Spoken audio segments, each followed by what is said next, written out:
Now to our State of Growth series. A big contributor to the lack of affordable housing locally are rising construction costs. News 5 Spencer Humphrey joins us live now in Colorado Springs with a look at what's driving up the costs and what it means for groups who are trying to help get people into homes they can afford. Spencer?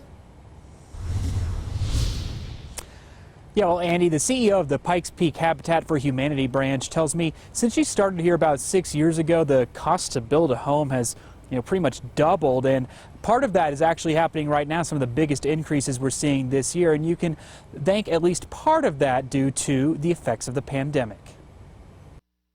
It's a sign of the times. When I first started working in the Springs, we're running, $150,000 and you could get an okay house. Home costs growing just as fast as our region. And now the median is well over $300,000. Chris Lewis Medina is all too familiar with the costs of building homes. She's been the executive director and CEO of Pikes Peak Habitat for Humanity for a bit now. With this affiliate, 6.5 years. And she's noticing a trend. Concrete for us has gone up 9%. The things you need to build a house, they're getting quite pricey. Lumber costs have gone up.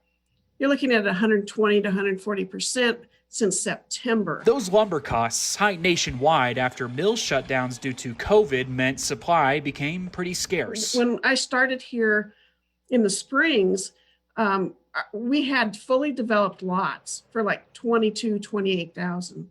Fully developed lots now are running at a minimum 69,000 to 100,000. And that's an issue unique to our area. There's not a lot of land available out there for us or for the builders who build for homeowners that are in the lower income to middle income. For an organization like Habitat for Humanity. So right there, we're behind the 8 ball because as a nonprofit, we have to raise all that funds to get to the land. So who's to blame for all these record prices? Are home builders just getting greedy? Not at all, says Lewis Medina. They try to make 6 to 8% margin on their homes, but they're having to pay wages on top of increased construction. That's one place where Habitat has the advantage.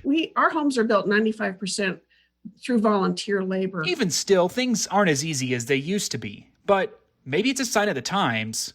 The movement to give back keeps growing too. And we've been fortunate. We did have 30 developed lots donated to us recently, so thank goodness for that.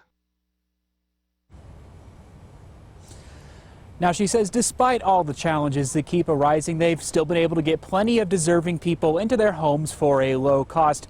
If you want to figure out how you can help out Habitat for Humanity for yourself, you can visit their website at pikespeakhabitat.com.